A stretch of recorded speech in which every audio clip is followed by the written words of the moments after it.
नमस्कार साथियों। आप सभी लोगों का नंदनी आयुष में एक बार पुनः स्वागत है। और हमें आशा है आप सभी लोग स्वस्थ होंगे। आप लोग अपने आईएएस प्रीलिम्स की अच्छे से तैयारी कर रहे होंगे।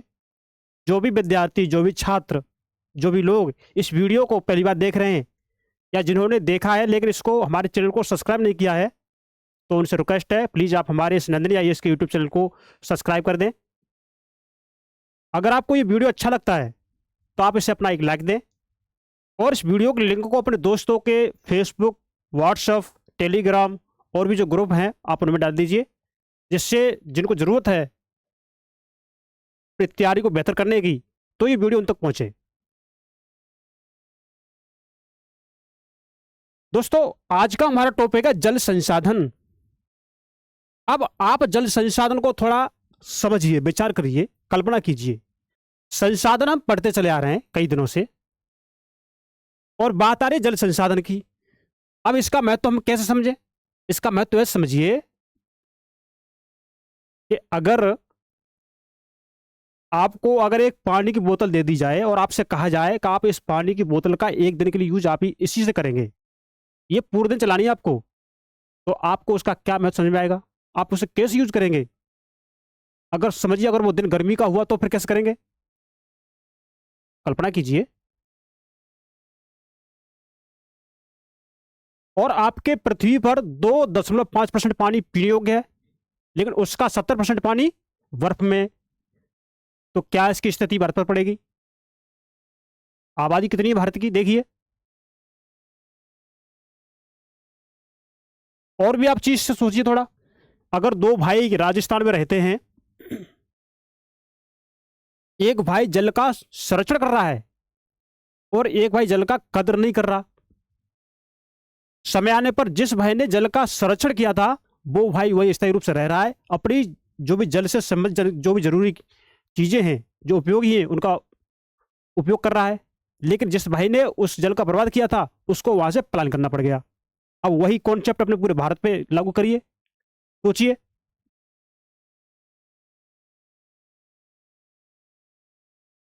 तो वही यहां देखेंगे कि आपकी यूपीएससी प्रीलिम्स में और मेंस में जल से संबंधित संकट, जल की स्थिति और जो भी इससे समस्या हो रही है उसके समाधान के लिए आपका क्या विचार है, ये आपकी यूपीएससी यहां से क्वेश्चन पूछती है। और आपके ज्योग्राफी के लिए, एनवायरमेंट में, ज्योग्राफी में इतना इंपॉर्टेंट है, आपको पता है जल की समस्या बढ़ती जा रही है, उसके लिए क्वेश्चन यहां से बन सकते हैं। तो चलिए शुरू करते हैं। जल संसाधन, देखिए, इसमें जल के महत्व को बताया गया है कि जल रक्षा भी करता है और विनाश भी करता है ना। तो इसमें एक कहानी बताया गया है, ये पिंकी और चिंटू की कहानी है। अब इसको थोड़ा पढ़ लेते हैं और हमने अपनी चीज की जो काम की चीज है उसको निकालते हैं। देखिए, पिंकी, क्या तुमने टीवी पर असम में आई बाढ़ पर दिल दहलाने वाली रिपोर्ट देखी है? ये पिंकी से पूछ रहे हैं। हे भगवान, उसने क्या प्रलय मचाई है, रास्ते में जो कुछ आया बर्बाद कर दिया और बहा ले गई, क्या बाढ़। अब ये पिंकी बोलती है, हाँ चिंटू, बात सही है, मैंने देखा है।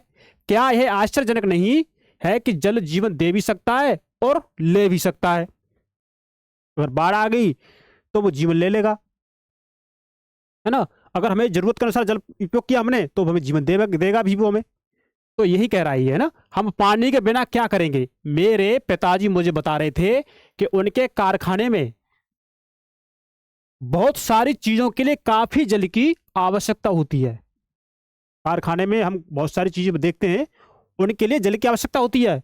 क्या तुम जानते हो कि मशीनों को ठंडा करने के लिए भी जल की आवश्यकता होती है? मशीन अपना प्रोडक्शन करते करते, चलते चलते वो भी उस गर्म पड़ जाती हैं, उनको ठंडा करने के लिए जल की आवश्यकता होती है। कारखाना भी जल विद्युत संयंत्र द्वारा पैदा की हुई बिजली चलता है।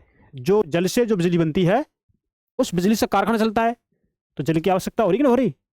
अब मैं समझ सकती हूं कि विभिन्न युगों में मानव नदियों और अन्य जल स्रोतों जैसे झरनों, झीलों, पोखरों और मरुधानों के आसपास क्यों बसता था?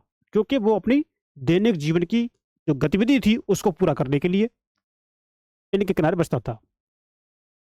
अब देखिए, अब हम आते हैं अपने मेन कंटेंट पर। देखिए, जैसा कि आप जानते हैं कि 3/4, कितना, 3/4 धरातल से देखिए ढका हुआ है। अब जानते हैं कि 3/4 जो धरातल है वो जल से ढका हुआ है पृथ्वी का, परंतु इसमें प्रयोग में लाने योग्य अलवणीय जल का अनुपात बहुत कम है। हम जो जल प्रयोग में लेके आते हैं कौन सा लेके आते हैं, अलवणीय जल, जो खारा ना हो, उसका अनुपात बहुत कम है। यह अलवणीय जल हमें सतही अफवाह और भूमिजल स्रोतों से प्राप्त होता है। सतही अफवाह मतलब नदियों के द्वारा, भूमिजल मतलब ग्राउंड वाटर से ये हमको प्राप्त होता है, जिनका लगातार नवीकरण और पुनर्भरण जलीय चक्र द्वारा होता रहता है। जिनका लगातार नवीकरण हो गया, पुनर्भरण, ग्राउंड वाटर से पानी ऊपर आता है लेकिन फिर भी उसका पुनर्भरण होता है। तो ये किससे होता है, ये पुनर्भरण जलीय चक्र द्वारा होता है। कैसे, सारा जल जलीय चक्र में गतिशील रहता है। आप देखते हैं कोई झील है, कोई तालाब है, वहां से पानी वाष्पित होकर गया, ऊपर बूंदों में है ना, ठंडा हुआ, हल्की हल्की बूंदें बनी, फिर वो ठंडा हुआ, बारिश हो गई, फिर वो क्या हुआ, पानी फिर बहकर उसी नाले में, उसी में झील में आ गया, फिर वाष्पित हुआ, फिर वर्षा, फिर उसी झील में आ गया। तो इसका क्या हो रहा है, चक्रीय हो रहा है, चक्रीय गति हो रही है। ये भूमिजल को हम बाहर निकालते हैं, यूज करते हैं, और हम जहां जलाशय बनाते हैं उससे हमारा पानी रिस रिस करके नीचे हमारे जल स्तर को बढ़ाता है, भूमिजल स्तर को। क्या है, जलीय चक्र है, जिससे जल नवीकरण सुनिश्चित होता है। आपको आश्चर्य हो रहा होगा कि जब पृथ्वी का 3/4 भाग जल से घिरा है, आप थोड़ा विचार कीजिए, जब हमारी पृथ्वी का 3/4 भाग है ना जल से घिरा है, और जल एक नवीकरण योग्य संसाधन है। क्या है जल, एक नवीकरण योग्य संसाधन है जो गतिशील रहता है, हमेशा हमेशा गतिशील रहता है ये जल।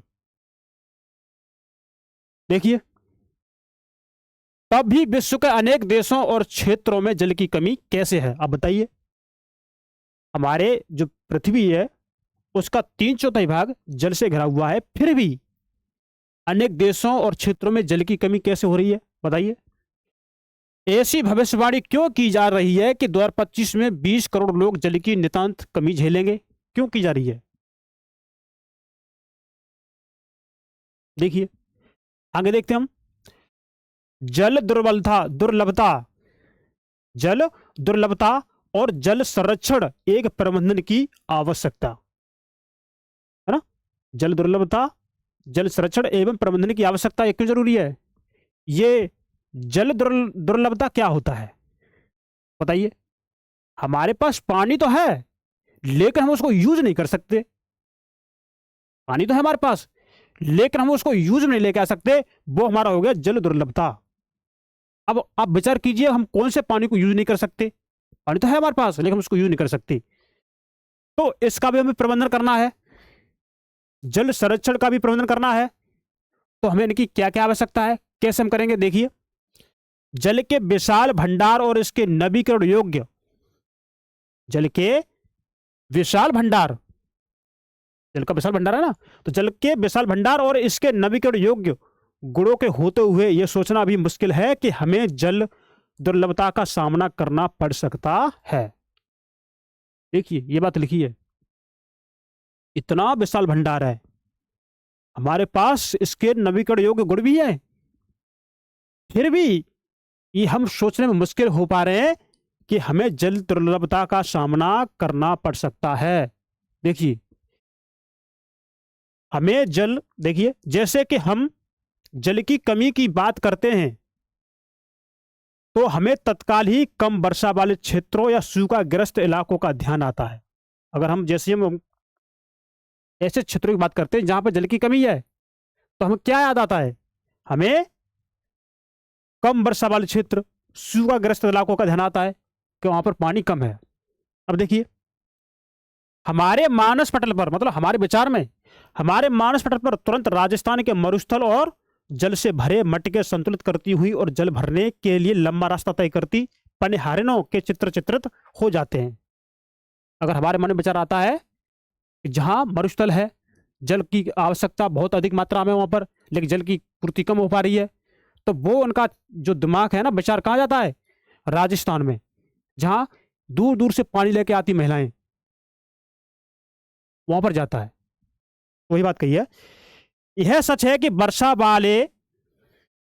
वर्षा में वार्षिक और मौसमी परिवर्तन के कारण जल संसाधनों की उपलब्धता में, देखिए, वर्षा में वार्षिक और मौसमी परिवर्तन के कारण जल संसाधनों की उपलब्धता में समय और स्थान के अनुसार विभिन्नता है। किसमें? समय के अनुसार और स्थान के अनुसार विभिन्नता है, परंतु अधिकतया जल की कमी, इसके अतिशोषण, अत्यधिक प्रयोग और समाज के विभिन्न वर्गों में जल के असमान वितरण के कारण होती है। समझ में आ रहा है कुछ? देखिए, जल की जो कमी हो रही है ना, जल के अतिशोषण, जरूरत से ज्यादा हम उसको बर्बाद कर देना, अत्यधिक प्रयोग और समाज के विभिन्न वर्गों में जल के असमान वितरण के कारण होती है। समाज के कुछ वर्ग हैं जिनके पास जल के संसाधन अधिक हैं, कुछ के पास कम है, तो जिनके पास संसाधन अधिक है ना, तो वो जल का अतिशोषण, अतिदोहन करते हैं। फॉर एग्जाम्पल, आप कहीं भी रह रहे हो, किसी गांव में रह रहे हो, एक के पास जो आप देखते हैं ना घर घर में समर लगी हुई है, उससे पानी को बर्बाद कर देते हैं। जरूरत है हमें 1 बाल्टी की, फैला 50 बाल्टी रहे, और एक व्यक्ति वो जिसके पास समर नहीं है, वो अपनी 1 बाल्टी भर के अपना जो अपनी जरूरत है उसको पूरा कर रहा है। तो ये क्या है? ये समाज के विभिन्न वर्गों में जल के असमान वितरण के कारण है। ये क्या संभव है कि किसी क्षेत्र में प्रचुर मात्रा में जल संसाधन होने के बावजूद भी वहां जल की दुर्लभता है? देखिए, क्या संभव है कि किसी क्षेत्र में प्रचुर मात्रा में जल संसाधन है, लेकिन जल संसाधन होने के बावजूद भी वहां जल की दुर्लभता है या हो? बताओ। हमारे कई शहर इसके उदाहरण हैं, जैसे अतः जल दुर्लभता, अत्यधिक और बढ़ती जनसंख्या और उसके परिणाम स्वरूप जल की बढ़ती मांग और उसके असमान वितरण। देखिए,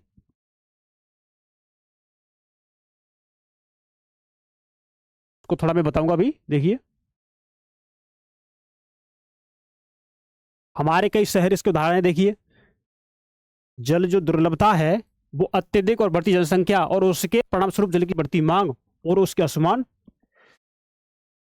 वितरण का परिणाम हो सकता है। जल अधिक जनसंख्या के लिए घरेलू उपयोग में ही नहीं, जल जो अधिक जनसंख्या के लिए हम जल का उपयोग केवल घर में ही नहीं करते, बल्कि अधिक अनाज उगाने के लिए भी हमें चाहिए जल। अधिक अनाज कब उगेगा? जब हम उस जल के माध्यम से, जल के द्वारा हम अपने खेतों की सिंचाई करेंगे। भाई, खेतों जब जनसंख्या बढ़ रही है तो उनको खाना खिलाने के लिए हम अन्न भी उगाना होगा। अन्न उगेगा कहां पर? खेती में। खेती के लिए क्या चाहिए? पानी। तो वहां पर भी ये यूज हो रहा है। अतः अनाज का उत्पादन बढ़ाने के लिए जल संसाधनों का अतिशोषण करके ही सिंचित क्षेत्र बढ़ाया जा सकता है। जितना सिंचित क्षेत्र बढ़ेगा उतना उतनी फसल अधिक बढ़ेगी, अनाज अधिक पैदा होगा। अब देखिए, और शुष्क ऋतु में भी खेती की जा सकती है। शुष्क ऋतु है उसमें भी खेती की जा सकती है। किससे? जल सिंचित क्षेत्र से सिंचाई करके। सिंचित कृषि में जल का सबसे ज्यादा उपयोग होता है। खेतों की सिंचाई हम जब खेतों करते हैं तो उसमें जल का सबसे अधिक उपयोग होता है। शुष्क कृषि तकनीकों तथा सूखा प्रतिरोधी फसलों के लिए विकास द्वारा अब कृषि क्षेत्र में क्रांति लाने की आवश्यकता है। समझ रहे इस बात को? देखिए, शुष्क कृषि तकनीकों तथा सूखा प्रतिरोधी फसलों के विकास द्वारा अब कृषि क्षेत्र में क्रांति लाने की आवश्यकता है। मतलब हमें ऐसी फसल पर ध्यान देना चाहिए कि जो एक बार शुष्क अवस्था हो तो उस अवस्था में भी वो अपना अन्न अधिक मात्रा में उत्पन्न कर सके। ऐसी तकनीक चाहिए हमें जिससे हमारा जल है ना वो बचा रहे मानव उपयोग के लिए। वो बात कही उन्होंने। अब इसमें लिखा थोड़ा देख लेंगे, है ना।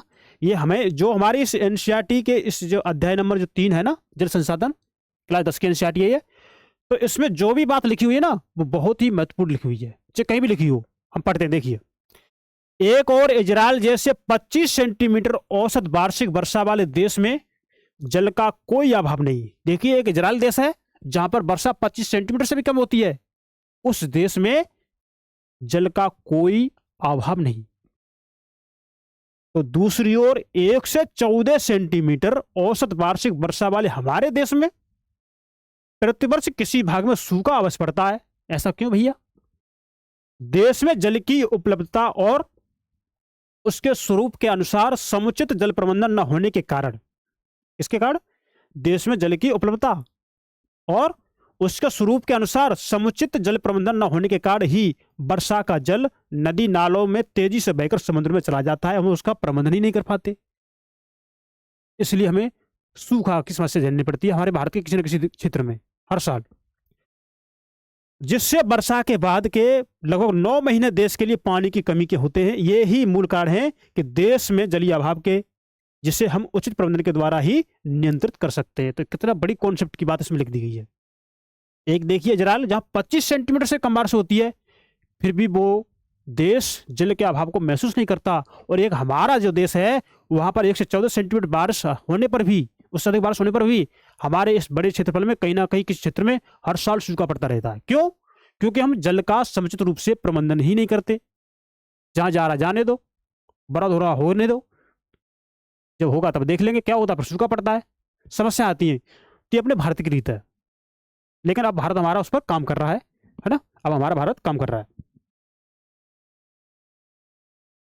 ये देखिए इनके मटके पानी भरने के लिए, और ये पानी लेके जा रही है भर के, है ना, या भरने जा रही है या फिर भर के लेके आ रही है। अब देखिए, आपने टेलीविजन विज्ञापनों में देखा होगा कि बहुत से किसानों के खेतों पर अपने निजी कुएं और नलकूप हैं। बहुत सारे किसान है ना, उनके खेतों पर अपने निजी नलकूप हैं और उनके खेतों पर कुएं हैं, जिनसे सिंचाई करके वे उत्पादन बढ़ा रहे हैं, किसका? फसल का। परंतु आपने सोचा है कि इसका परिणाम क्या हो सकता है? खेती तो बढ़ा रहे हैं, लेकिन आपने सोचा है कि इसका परिणाम क्या हो सकता है? इसके कारण भूमजल स्तर नीचे गिर सकता है और लोगों के लिए जल की उपलब्धता में कमी हो सकती है और भोजन सुरक्षा खतरे में पड़ सकता है। इस चीज को मैं थोड़ा अपने रियल एग्जाम्पल से बताऊं थोड़ा।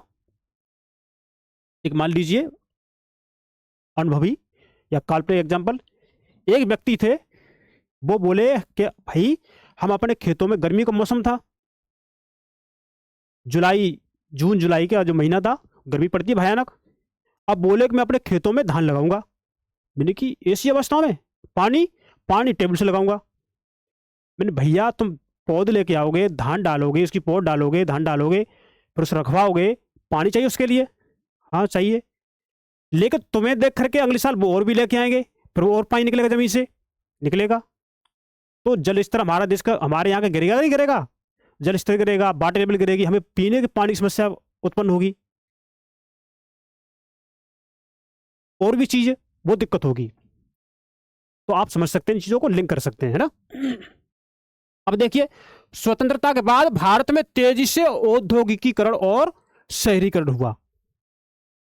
स्वतंत्रता के पश्चात क्या हुआ? स्वतंत्रता के बाद भारत में तेजी से औद्योगिकीकरण हुआ, शहरीकरण हुआ और विकास के अवसर प्राप्त हुए। आजकल हर जगह बहुराष्ट्रीय कंपनियां बड़े औद्योगिक घराने के रूप में फैली हुई हैं। बहुराष्ट्रीय कंपनी, जो एमएनसी कंपनियां हैं, वो भारत में देखिए कितना जोर से फैली हुई है। उद्योगों की बढ़ती हुई संख्या के कारण अल्लबड़ी जल संसाधनों पर दबाव बढ़ रहा है। जो अल्लबड़ी जल है, जो पीने योग्य जल है, उस जल संसाधन पर, इन बढ़ते हुए औद्योगिकीकरण से उन पर दबाव बढ़ रहा है। किस पर? जल संसाधन पर। उद्योगों को अत्यधिक जल के अलावा उनको चलाने के लिए ऊर्जा की भी आवश्यकता होती है। अत्यधिक जल चाहिए, लेकिन उनको चलाने के लिए भी तो ऊर्जा की भी आवश्यकता चाहिए। ऊर्जा, बिजली, किस? जल विद्युत, जो जल संयंत्र होते हैं, वो इसमें यूज हो रही है। क्या चाहिए इसके लिए? पानी, जल चाहिए, और इसकी काफी हद तक पूर्ति जल विद्युत से ही होती है। अब देखिए आगे, वर्तमान समय में भारत में कुल विद्युत का लगभग 22% भाग जल विद्युत से प्राप्त होता है। कितना? कुल विद्युत का लगभग 22% भाग जल विद्युत से प्राप्त होता है। जो बिजली, जो भी करंट, जो भी विद्युत धारा जल से बनती है। जल के बांध बना करके टरबाइन लगा होता है, उस पर जल की धारा को गिराया जाता है, जिससे टरबाइन घूमता है, बिजली बनती है। कितना? 22%। इसके अलावा शहरों की बढ़ती संख्या और जनसंख्या तथा शहरी जीवन शैली के कारण न केवल जल और ऊर्जा की आवश्यकता में बढ़ोतरी हुई है, अपितु इससे संबंधित समस्याएं और भी गहरी हुई हैं। इससे आगे देखेंगे, यदि आप शहरी आवास समितियों या कॉलोनियों पर नजर डालते हैं तो आप पाएंगे कि उनके अंदर जल पूर्ति के लिए नलकूप स्थापित किए गए हैं। ये चीज तो थोड़ा अपने जीवन से लिंक करिए इसको। आप किसी कॉलोनी में रहते हैं, आपके जल के पीने के लिए नलकूप लगा दिए जाते हैं, है ना? तो इससे क्या हो रहा है, देख सकते हैं क्या प्रभाव पड़ता है। इसमें कोई असर नहीं है कि शहरों में जल संसाधनों का अति शोषण हो रहा है। शहर है ना, उन शहरों में जल का क्या हो रहा है, जल संसाधनों का अति शोषण हो रहा है और इनकी कमी होती जा रही है। किसकी? जल की। अब तक हमने जल दुर्लभता के मात्रात्मक पहलू की भी बात की है। अब तक हमने जल दुर्लभता की मात्रात्मक पहलू की बात की है, कितनी मात्रा में, है ना। आओ हम ऐसी स्थिति के बारे में विचार करें जहां लोगों की आवश्यकताओं के लिए काफी जल संसाधन हैं। हमने अभी तो जो जल की जो दुर्लभता है उसकी मात्रात्मक वैल्यू की बात की हमने, लेकिन अब हम उस क्षेत्र की बात करेंगे जहां पर जल तो है लेकिन परंतु फिर भी इन क्षेत्रों में जल की दुर्लभता है। वहां जल तो है लेकिन फिर भी उन क्षेत्रों में क्या है, जल की दुर्लभता है। वो जल यूज करने योग्य ही नहीं है। कैसे नहीं है? आपके जहां आप जिस शहर में रह रहे हैं वहां से अगर कोई नदी गुजर रही है तो आप देखिए वो कितना अपशिष्ट जल उसमें प्रवाहित कर दिया जाता है। क्या वो आप इसे यूज कर सकते हैं? क्या है वो? जल दुर्लभता है। तो यह दुर्लभता जल की खराब गुणवत्ता के कारण हो सकती है। पिछले कुछ वर्षों में यह चिंता का विषय बनता जा रहा है कि लोगों की आवश्यकता के लिए प्रचुर मात्रा में जल उपलब्ध होने के बावजूद यह घरेलू और औद्योगिक अपशिष्टों, रसायनों, कीटनाशकों और कृषि में प्रयुक्त उर्वरकों द्वारा प्रदूषित है ये जल। इसलिए हम जल का इसका यूज नहीं कर सकते। इसलिए हम कह सकते हैं कि जल की उपलब्धता होते हुए भी जल दुर्लभता है। क्यों? इसीलिए हमारे यूज का ही नहीं है। आगे देखते हैं। और मानव उपयोग के लिए खतरनाक है ये। इससे पानी को कौन यूज करेगा बताइए? भारत सरकार ने जल जीवन मिशन, जिसे हम बोलते हैं जेजेएम, भारत सरकार ने जल जीवन मिशन जेजेएम की घोषणा करके ग्रामीण क्षेत्रों में रहने वाले लोगों के लिए, भारत सरकार ने जल जीवन मिशन की घोषणा करते हुए ग्रामीण क्षेत्र में रहने वाले लोगों के लिए, आगे देखते हैं, जीवन की गुणवत्ता में सुधार लाने और विशेष रूप से जीवन यापन को आसान बनाने को सर्वोच्च प्राथमिकता दी है। इससे लोगों का जीवन आसान हो सके, है ना, जीवन यापन उनका आसान हो सके और उनके जीवन की गुणवत्ता में सुधार हो सके, इसलिए इसके लिए उन्होंने काम किया है। देखिए, जल जीवन मिशन का लक्ष्य प्रत्येक ग्रामीण परिवार को लंबी अवधि के लिए, इस मिशन का लक्ष्य क्या है? प्रत्येक ग्रामीण परिवार के जो भी है उनको लंबी अवधि के लिए नियमित रूप से प्रति व्यक्ति 55 लीटर के सेवा स्तर पर पीने योग्य पाइप के पानी की आपूर्ति सुनिश्चित करने में सक्षम बनाना है। इतना पानी मिलेगा। इससे पहले हम थोड़ा ये देख लेते हैं, भारत की नदियां विशेषकर छोटी सरताएं, भारत की नदियां विशेषकर छोटी सरताएं जहरीली धाराओं में परिवर्तित हो गई है। मतलब पानी यूज करने लायक नहीं है। बड़ी नदियां जैसे गंगा और यमुना कोई भी शुद्ध नहीं है। देखिए एग्जांपल, गंगा और यमुना नदियां कोई भी शुद्ध नहीं है। बढ़ती जनसंख्या, कृषि आधुनिकीकरण, नगरीकरण, औद्योगिकीकरण का भारत की नदियों पर अत्यधिक दुष्प्रभाव है और हर दिन गहराता जा रहा है। इससे संपूर्ण जीवन खतरे में है। तो नदियों की स्थिति आप देख लीजिए, कोई भी जल हो, चाहे जल उद्योग से निकल रहा हो, चाहे किसी शहर से निकल रहा हो, कहाँ जा रहा है? नदियों में जा रहा है। अब वो जल जो नदी के जो नदी सिस्टम है, नदी का जो इकोसिस्टम है, उसको प्रभावित कर रहा है। उसमें पाए जाने वाले जीव, पाए जाने वाले जो भी जीव होते हैं, है ना, वहां की वनस्पति, उसका जो इकोसिस्टम बना हुआ ना आपस में जलीय तंत्र का, उसको नष्ट कर रहा है ये। उसका भी हमारे जीवन पर इफेक्ट पड़ता है। तो आगे देखते हैं। देखिए, आपने अनुभव कर लिया होगा कि समय की मांग है कि हम अपने जल संसाधनों का संरक्षण और प्रबंधन करें। आप थोड़ा सुनिश्चित करिए अपने आप को, यदि आप पानी का अगर बेतरकीब से अगर यूज करते हो तो अब आप सोचिए थोड़ा कि हम इसे यूज कर रहे हैं, अब ये पानी हमें अपनी पीढ़ियों के लिए भी छोड़ना है। हम ही खुद खत्म करके चले जाएंगे तो फिर हमारी पीढ़ी हमको क्या बोलेंगी, क्या कहेंगी वो, कि हमारे पूर्वज सारे संसाधन खुद खत्म करके चले गए और हमको कष्ट में ढकेल के चले गए। थोड़ा विचार करिए। और जो पानी, जो मीठा पानी है, आप इसे अगर बर्बाद करते हो तो आप उसे नियमित रूप से जितनी जरूरत हो आप उतना यूज करिए। अब देखिए, स्वयं को स्वास्थ्य संबंधी खतरों से बचाएं। खाद्यान्न सुरक्षा, अपनी आजीविका और उत्पादक क्रियाओं की निरंतरता को सुनिश्चित करें और हमारे प्राकृतिक परतंत्रों, जो हमारी प्राकृतिक परतंत्र है ना, तो प्राकृतिक परतंत्रों को निम्नीकृत होने से बचाएं। जो हमारा प्राकृतिक परतंत्र जब निम्नीकृत होने से बचाएगा ना, तो हमारा जो सस्टेनेबल डेवलपमेंट गोल जो है, सतत विकास, संपूर्ण सतत विकास जो है वो चलता रहेगा। हम यूज कर रहे हैं, हमारी आने वाली पीढ़ी भी यूज करेगी। हम संसाधन सारे ऐसे खत्म नहीं कर देंगे, हमारी पीढ़ी भी तो इसके हकदार है। आप उस पर थोड़ा ध्यान देंगे। देखिए, जल संसाधनों के अतिशोषण और कुप्रबंधन से इन संसाधनों का ह्रास हो सकता है। हम सही से इसका प्रबंधन नहीं कर पा रहे, इसका हम अतिशोषण कर रहे हैं, उससे क्या होगा, उससे इन संसाधनों का ह्रास हो सकता है। क्या हो सकता है, ह्रास हो सकता है। अब देखिए, और पारिस्थितिकी संकट की समस्या पैदा हो सकती है जिसका हमारे जीवन पर गंभीर प्रभाव हो सकता है। देखिए, एक जल से कितने डायमेंशन जुड़े हुए हैं, जल से कितने डायमेंशन जुड़े हुए हैं, समझिए आप। ये इकोसिस्टम है, पारिस्थितिकी है ये, इसमें हर चीज का बहुत इंपॉर्टेंट है, हर चीज एक दूसरे से लिंक है। जब देख रहे हैं दुनिया चल रही है, ये आपस में गुथी हुई है, अंतर्निहित है। एक व्यक्ति किसी और से डिपेंड है, वो आपसे डिपेंड है। हर चीज में इकोसिस्टम, हर चीज में।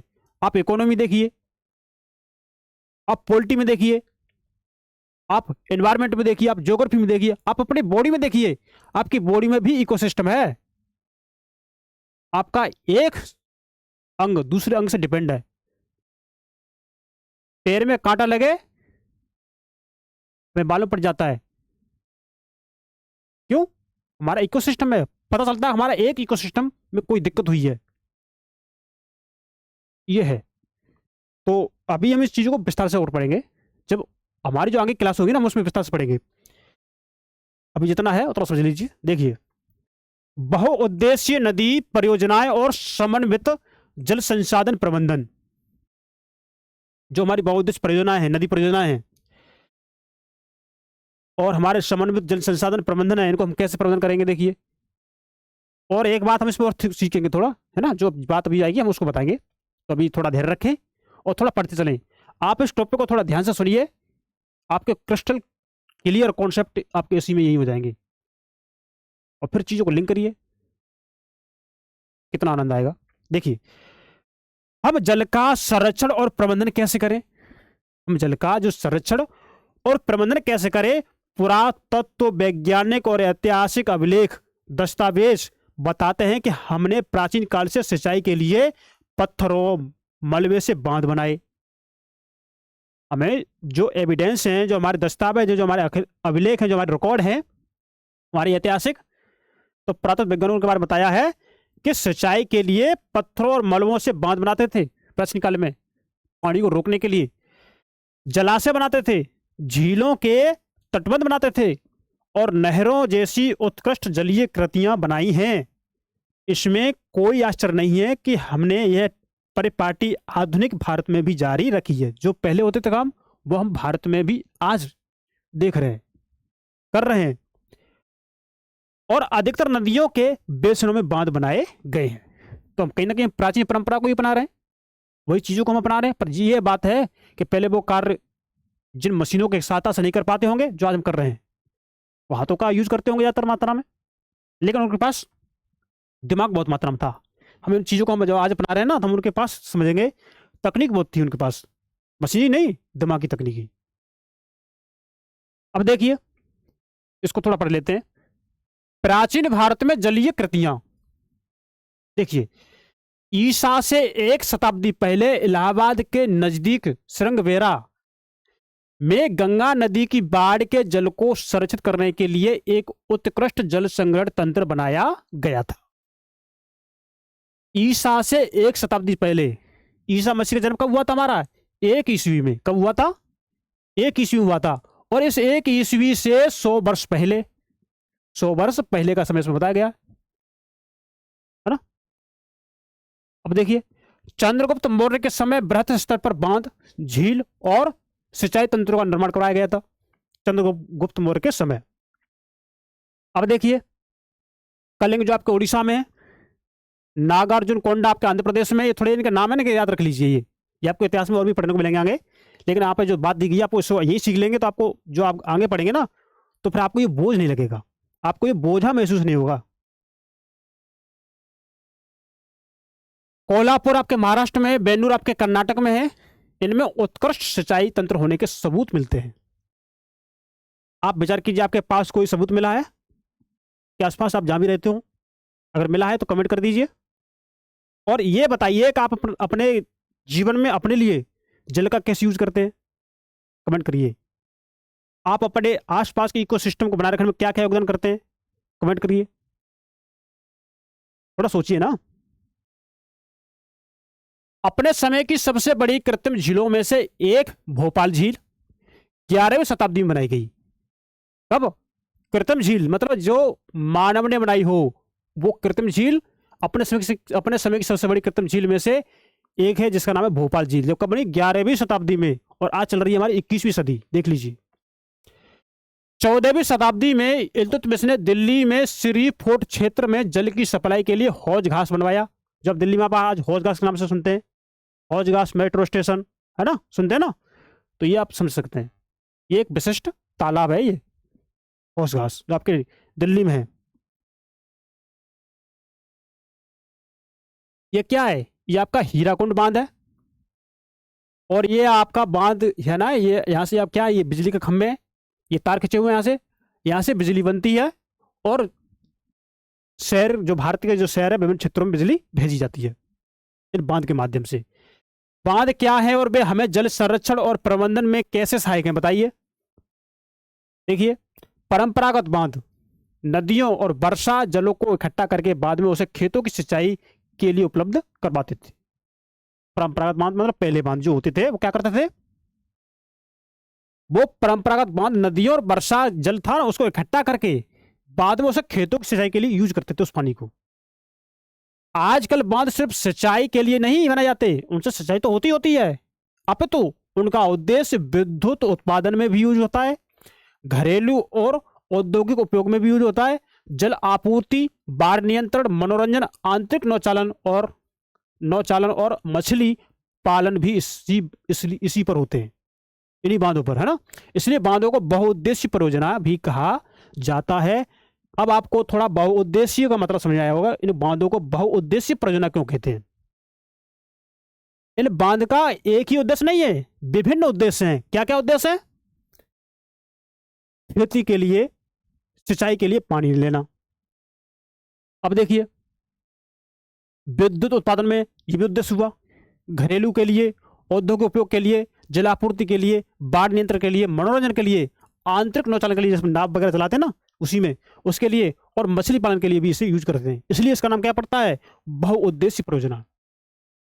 तो आई होप आपको बहुउद्देशीय परियोजना का कॉन्सेप्ट समझ में आया होगा, है ना, कौन कौन सी बहुउद्देशीय परियोजना है। अब देखिए, जहां एकत्र जल के अनेकों उपयोग समन्वित होते हैं, जो जल हमने एकत्र किया ना उनके अनेकों उपयोग हो सकते हैं, वो होते हैं। उदाहरण के तौर पर सतलुज ब्यास बेसिन में भाखड़ा नागल परियोजना जल विद्युत उत्पादन और सिंचाई दोनों के काम में आती है ना। जो आपके भाखड़ा नागल परियोजना है ना, भाखड़ा नागल जल परियोजना, विद्युत जल परियोजना है ना, ये जल विद्युत उत्पादन के लिए और सिंचाई के लिए दोनों के लिए यूज आती है। कौन? भाखड़ा नागल परियोजना। इसी प्रकार आप देखेंगे, देखिए,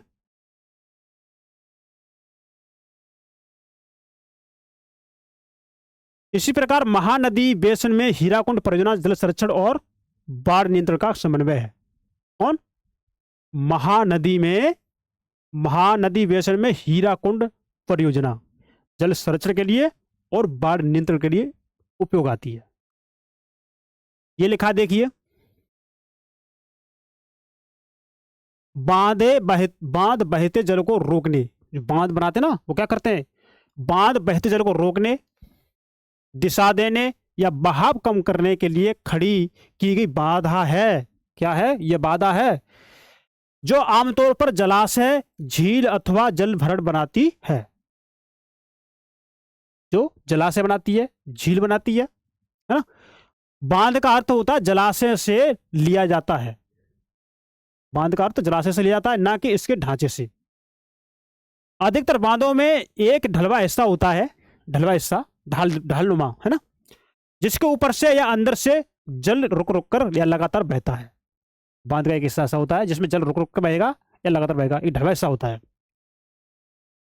बांधों का वर्गीकरण उनकी संरचना, उद्देश्य या ऊंचाई के अनुसार किया जाता है ना। संरचना और उनके प्रयुक्त पदार्थों के आधार पर बांधों को लकड़ी के बांध, तटबंध बांध या पक्का बांध के अलावा कई उपवर्गों में बांटा जा सकता है। लकड़ी के बांध हो गए, है ना, तटबंध बांध, पक्का बांध, इनके अलावा कई उपवर्गों में इसको बांटा जा सकता है। जैसे ऊंचाई के अनुसार बांध को बड़े बांध और मुख्य बांध या नीचे बांध या मध्य बांध और उच्च बांधों में वर्गीकृत इसको किया जाता है। तो ये मतलब बांध बनाने के इनको उन्होंने इसके प्रकार बता दिए कि इस तरह के इतने बांध होते हैं जिनको बना सकते हैं।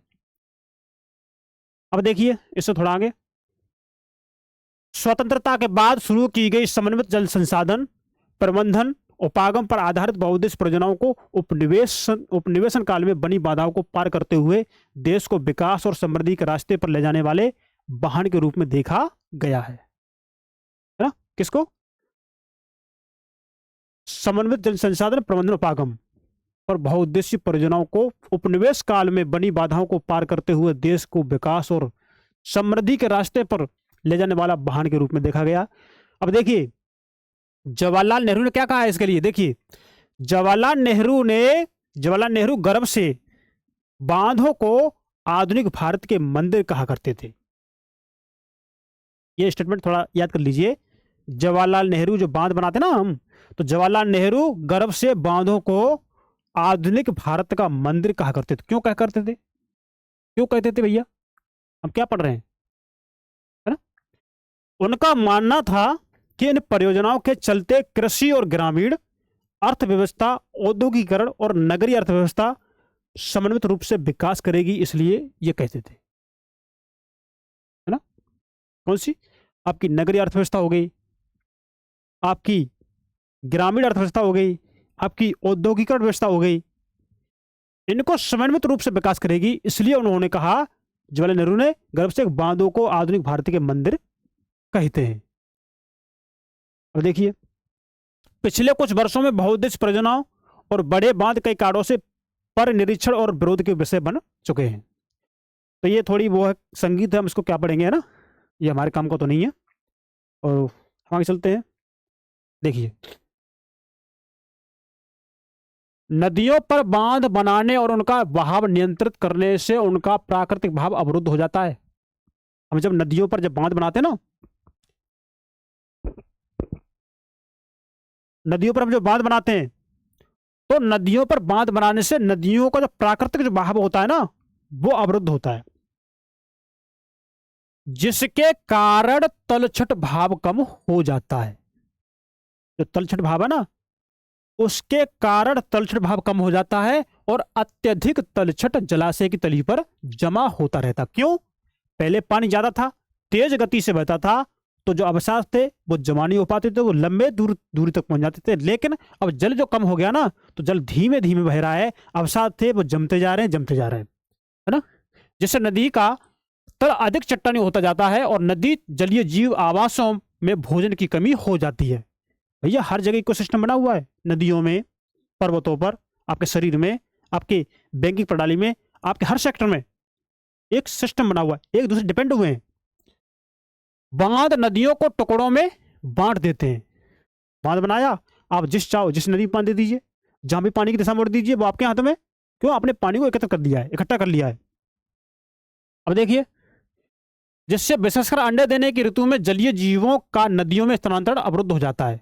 जो भी अंडे देने की जब ऋतु आती है ना, तो उनमें जलीय जीव जो होते हैं ना, उनके नदियों में स्थानांतरण अवरुद्ध हो जाता है। वो नदी में उनका ट्रांसफर नहीं हो पाता, जा नहीं पाती वो। बाढ़ के मैदान में बनाए जाने वाले जलाशयों द्वारा वहां मौजूद वनस्पति और मिट्टियां जल में डूब जाती हैं। अब जहां बांध बनाते हैं ना, तो जहां की वहां की वनस्पति है, वो भी जीव जंतु हैं, वहां तो पानी फैलेगा, अधिक मात्रा में फैलेगा, तो वहां की वनस्पति, वहां का इकोसिस्टम कैसा होता है, वो जल में डूब जाता है और कैसा होता है, अपघटित हो जाता है वो, है ना, जो कालांतर में अपघटित हो जाती है। अब देखिए, बहुउद्देशीय परियोजनाएं और बड़े बांध नए पर्यावरणीय आंदोलनों, जो हमारे बहुउद्देशीय परियोजना है ना, बहुउद्देशीय परियोजनाओं और बड़े बांध नए पर्यावरणीय आंदोलनों जैसे नर्मदा बचाओ आंदोलन, नर्मदा बचाओ आंदोलन और टिहरी बांध आंदोलन के कारण भी बन गए हैं। इन परियोजनाओं का विरोध मुख्य रूप से स्थानीय समुदायों के बृहद स्तर पर विस्थापन के कारण है। किसके कारण? स्थानीय समुदायों के बृहद स्तर पर विस्थापन के कारण है। आमतौर पर स्थानीय लोगों को उनकी जमीन, आजीविका और संसाधनों से लगाव एवं नियंत्रण देश की बेहतरी के लिए कुर्बान करना पड़ता है। देख लीजिए। तो आपको समझ में आ रहा होगा, ऐसी मेरी उम्मीद है। और आपसे फिर कहूंगा कि अगर इसको थोड़ा ध्यान से पढ़ेंगे ना, तो हम जो हमारी जो आसपास की चीजें हैं ना, हम उनसे से लिंक कर लेंगे। हम समझेंगे कि हम अभी तक क्या करते थे और हमें किताबें हमें क्या बता रही है, हमको क्या नहीं करना चाहिए। तो हमारी आपसे पुनः कहना यह है कि आप हमारे नंदिनी IAS पर अगर पहली बार हैं, तो आप हमारे नंदिनी IAS के यूट्यूब चैनल को सब्सक्राइब करें। अगर आपको वीडियो अब तक अच्छी लगी हो, तो अपना एक कमेंट करें और इसे एक लाइक दें, और आप इस वीडियो के लिंक को अपने दोस्तों के साथ शेयर करें। तो ये क्लास इंपॉर्टेंट है आपके जीवन के लिए भी और आपकी UPSC के लिए भी, दोनों के लिए। देखिए किताबें हमको क्या क्या सिखाती हैं, और सीखे तो कुछ ही लोग हैं, जो पढ़ते वही तो सीखेंगे। देखिए, इसलिए अगर हम स्थानीय लोगों को इन परियोजनाओं का लाभ नहीं मिल रहा है, तो किसको मिल रहा है भाई? जो स्थानीय लोग हैं ना, इन स्थानीय लोगों को इन परियोजनाओं का लाभ नहीं मिल रहा है, तो किसको मिल रहा है? शायद जमींदारों और बड़े किसानों को या उद्योगपतियों और कुछ नगरीय केंद्रों को इनको लाभ मिल रहा होगा। गांव के भूमिहीनों को लीजिए, क्या वे वास्तव में ऐसी परियोजनाओं से लाभ उठाते हैं? जो गांव के भूमिहीन लोग हैं, जिनके पास जमीन नहीं है, तो क्या वो ऐसी परियोजनाओं से कोई लाभ उठा पाते हैं? अब देखिए, सिंचाई ने कई क्षेत्रों में सफल प्रारूप परिवर्तित कर दिया है। सिंचाई ने क्या किया है? सिंचाई ने कई क्षेत्रों में सफल प्रारूप परिवर्तित कर दिया है, जहां किसान जल गहन और वाणिज्य फसलों की ओर आकर्षित हो रहे हैं। भैया उनके पास पानी अधिक मात्रा में, तो वो पहले जो सिंचाई जो खेती करते थे तो वो नहीं कर रहे। अब जहाँ जल की मात्रा अधिक हो, जो जिस फसल को जल की मात्रा अधिक होती है, जल की आवश्यकता अधिक होती है, वो फसल उगा रहे हैं। जैसे धान की फसल उगाना, कोई वाणिज्यिक फसल उगाना, इन फसलों पर ध्यान दे रहे हैं। तो इससे क्या होता है? इससे मृदाओं के लवणीकरण जैसे गंभीर पारिस्थितिकी परिणाम हो सकते हैं। मृदा कैसी हो जाएगी? लवणीकरण हो जाएगी। अगर तुम उसमें लगातार पानी भरते रहेंगे, कैसे हो जाएगी मृदा? लवणीकरण हो सकती है। अब देखिए, इसी दौरान इसने अमीर, और इसको शुरू करने से पहले हम थोड़ा ये देख लेते हैं, नर्मदा बचाओ आंदोलन। तो नर्मदा बचाओ आंदोलन एक गैर सरकारी संगठन है। कैसा है? नर्मदा बचाओ आंदोलन आपका एक गैर सरकारी संगठन है, जिसे हम NGO के माध्यम से देख सकते हैं, जो जनजातीय लोगों, किसानों, पर्यावरणविदों और मानवाधिकार कार्यकर्ताओं को गुजरात में नर्मदा नदी पर सरदार सरोवर बांध के विरोध में लामबंद करता है। इसके विरोध में? सरदार सरोवर बांध के विरोध में। मूल रूप से शुरू में यहां आंदोलन जंगलों के बांध के पानी में डूबने जैसे पर्यावरणीय मुद्दों पर केंद्र था। किसका? जंगलों के बांध थे ना, तो जंगलों के बांध के पानी में डूबने जैसे पर्यावरणीय मुद्दों पर यह केंद्र था। हाल ही में इस आंदोलन का लक्ष्य बांध से विस्थापित गरीब लोगों को सरकार से संपूर्ण पुनर्वास सुविधाएं दिलाना हो गया। इसका उद्देश्य ना, लोगों ने सोचा कि उनकी यातनाएं व्यर्थ नहीं जाएंगी। लोगों ने सोचा कि उनकी जो भी यातनाएं कैसे नहीं जाएंगी, ये व्यर्थ नहीं जाएंगी। विस्थापन का शोक स्वीकार किया, यह विश्वास करके कि सच्चाई के प्रसार से वे मालामाल हो जाएंगे। प्राय रेहंद, देखिए, प्राय रेहंद उत्तरजीवियों ने हमें बताया कि उन्होंने अपने कष्टों को देश के लिए कुर्बानी के रूप में स्वीकार किया। देश की कुर्बानी के रूप में अपने कष्टों को स्वीकार किया। परंतु अब 30 साल के कड़े अनुभव के बाद, कितना, 30 साल के कड़े अनुभव के बाद, जब उनकी आजीविका और अधिक जोखिमपूर्ण हो गई, वे पूछते जा रहे हैं कि हमें ही देश के लिए कुर्बानी देने के लिए क्यों चुना गया। देखिए, तो हम कहाँ थे, और हम थोड़ा ये देख लें। क्या आप जानते हैं,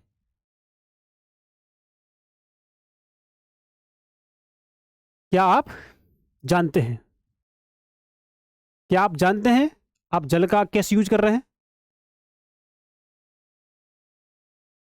अब देखिए, सरदार सरोवर बांध गुजरात में नर्मदा नदी पर बनाया गया है।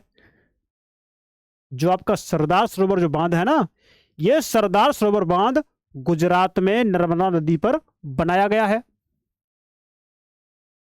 यह भारत की एक बड़ी जल संसाधन परियोजना है। क्या है? यह भारत की एक बड़ी जल संसाधन परियोजना है, जिसमें 4 राज्य, महाराष्ट्र, अब थोड़ा इमेजिन कीजिए, आपका महाराष्ट्र आपके भारत मैप में कहां पर है? गुजरात के नीचे है या गुजरात के ऊपर है? मध्य प्रदेश के पास है या मध्य प्रदेश से दूर है? थोड़ा विचार कीजिए ना। आपने अपना मैप देखा होगा। हमने आपसे क्या कहा? हमने आपसे पहले से कहा है कि आप अपने पास पॉलिटिकल मैप रखिए भारत का। देखिए हमारा भारत में जो राज्य है उनकी सीमा किस राज्य से कहां लग रही है। अगर हमारी बात अगर महाराष्ट्र की हो रही तो हमारे दिमाग में तुरंत क्लिक करना चाहिए कि महाराष्ट्र हमारे मैप में कहां है, गुजरात कहां है, मध्य प्रदेश कहां है, राजस्थान कहां है, हरियाणा कहां है, पंजाब कहां है, आपका उत्तर प्रदेश कहां है, दिल्ली कहां है, बिहार कहां है, झारखंड कहां पर है। ये हमारे दिमाग में क्लिक करना चाहिए, तभी तो हम लिख पाएंगे, तभी तो हम सोच पाएंगे, तभी तो हम अपना यूपीएससी के प्रीलिम्स जो एग्जाम देने जा रहे हैं तभी तो हमारा क्वालिफाई होगा। तो देखिए, महाराष्ट्र, मध्य प्रदेश, गुजरात तथा राजस्थान इसमें सम्मिलित हैं। सरदार सरोवर परियोजना गुजरात में है, जो 9490 गांव तथा 173 कस्बों में ये पानी देती है, पानी उपलब्ध कराती है, तथा राजस्थान के 124 गांव के सूखाग्रस्त तथा मरुस्थलीय भागों की जल की आवश्यकताओं को पूरा करेगी। आप समझ पा रहे होंगे ना, ये हमें इंपॉर्टेंट है, आपकी यूपीएससी में क्वेश्चन बन सकता है। और आप इसे नहीं पढ़ते, अगर आपसे आपकी यूपीएससी में अगर ऐसा क्वेश्चन बन गया तो फिर आपके मन में चला होगा शायद खास उस समय हम ध्यान से पढ़ लिए होते, एक बार रिवीजन कर लिए होते, एक बार वीडियो दोबारा देख लिए होते तो ये समस्या नहीं होती, ऐसा विचार आता है ना।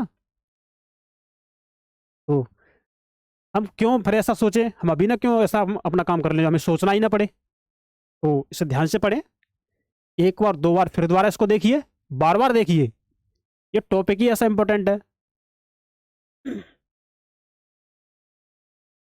अब देखिए, इसी दौरान इसने अमीर भूमि मालिकों और गरीब भूमिहीनों में सामाजिक दूरी बढ़ाकर सामाजिक परिदृश्य बदल दिया है।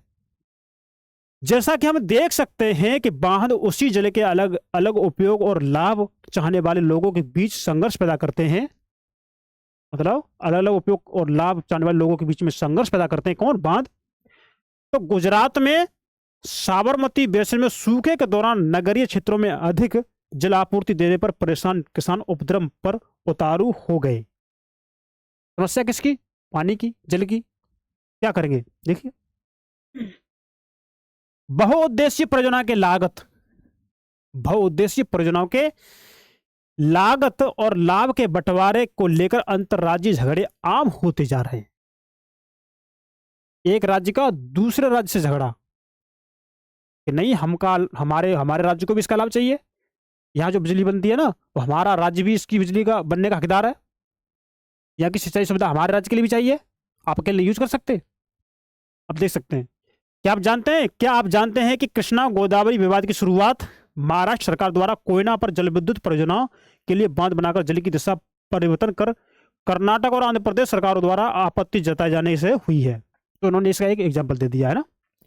तो इससे इन राज्यों में पड़ने वाले नदी के निचले हिस्सों में जल प्रवाह कम हो जाएगा और कृषि और उद्योग पर विपरीत असर पड़ेगा। तो उन्होंने क्या कर दिया है, एक एग्जाम्पल दे दिया इसी का।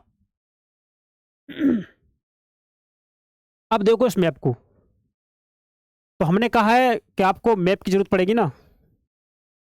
अब आ गया आपका मैप। अब देखिए आपकी सिंधु नदी यहां से निकलती है, सिंधु हिमनद है ना, मानसरोवर झील से निकलती है आपकी ये सिंधु महानदी, सिंधु नदी है ना। और ये जो नदी है ना, ये आपके लद्दाख में प्रवेश करती है और जाकर के ये पूर्व की साइड बहती है। यहाँ लद्दाख में जब निकलती है तो इसका दक्षिण की तरफ मुड़ जाती है और जाती है सीधे कहाँ गिर जाती है, आपके अरब सागर में गिर जाती है, पाकिस्तान में बहती हुई। और आपकी इसी में देखिए इसकी शाख सतलज झेलम नदी है, इनका क्रम याद कर लीजिए। उत्तर से दक्षिण देखिए सतलज, झेलम, चिनाब, रावी, सिंधु नदी, झेलम नदी, चिनाब नदी, रावी नदी, सतलज नदी और आपकी ये ब्यास नदी। आपके यूपीएससी में यहां से क्वेश्चन पूछा गया है, उत्तर से दक्षिण क्रम बताइए। आपके स्टेट पीसीएस में ऐसा क्वेश्चन पूछा गया है ना, तो ये इंपॉर्टेंट है। ये आपकी जो ब्यास नदी है ना ये, और ये इस पे जो हमारा भाखड़ा नागल परियोजना है कहां पर है ये हमारा, बताइए। और आपका टिहरी बांध कहां पर है ये, और ये हमारा टिहरी बांध है कहाँ है, नरोरा कहां पर है ये, हमारे उत्तर प्रदेश में। टिहरी बांध उत्तराखंड में, हमें इनको याद करना है।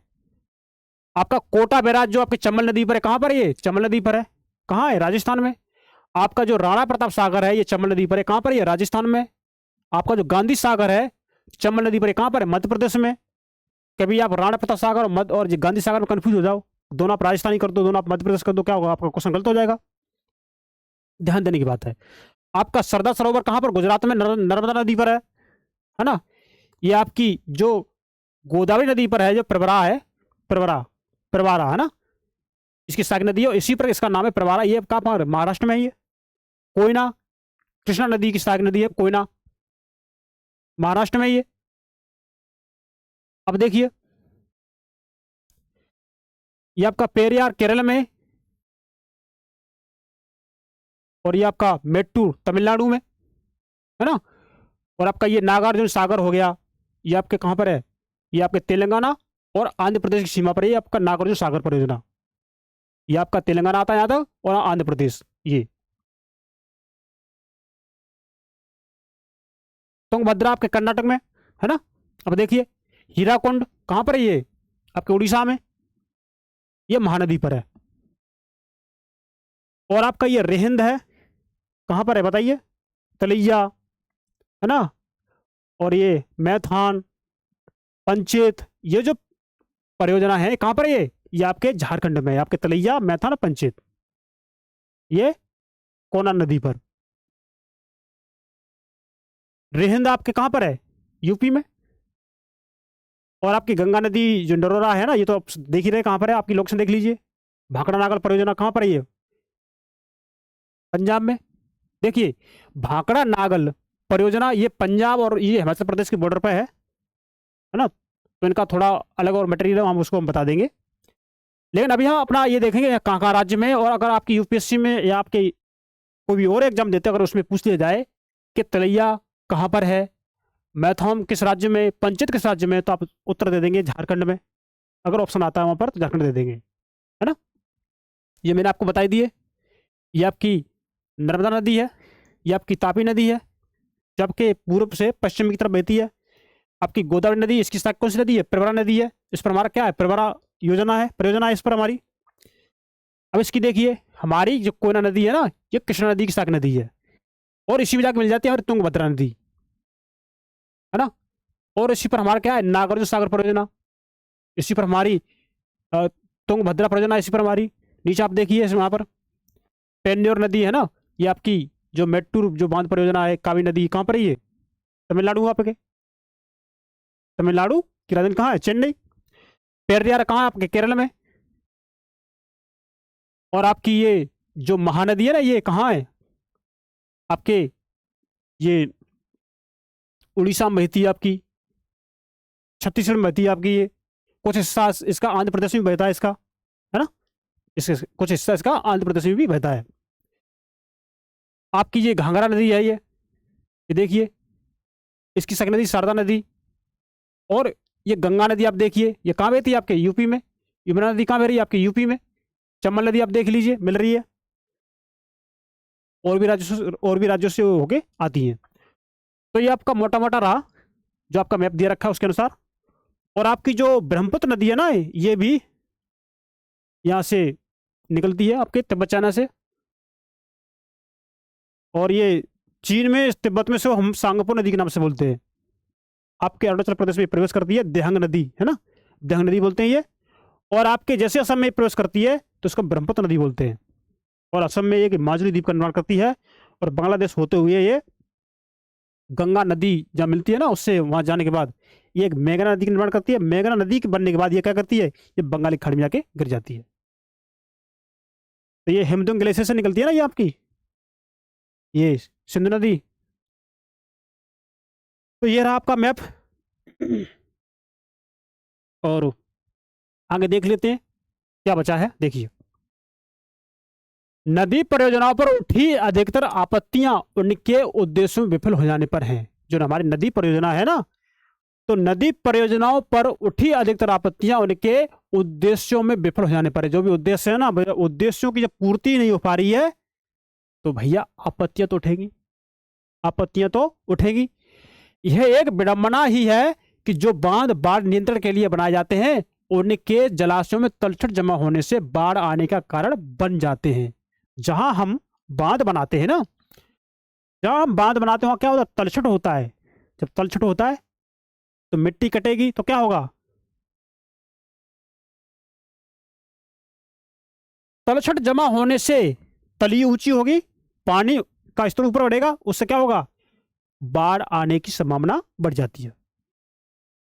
अत्यधिक वर्षा होने की दशा में तो बड़े बांध भी कई बार बाढ़ नियंत्रण में असफल रहते हैं। देखिए, अत्यधिक वर्षा हो रही है, जलाशय बना हुआ, बांध बना हुआ है, इतनी वर्षा हुई कि जो हमने जो बांध बना हुआ है ना, इतनी बाढ़ आ जाती है कि हम उसको नियंत्रण ही नहीं कर पाते उससे। देख लीजिए,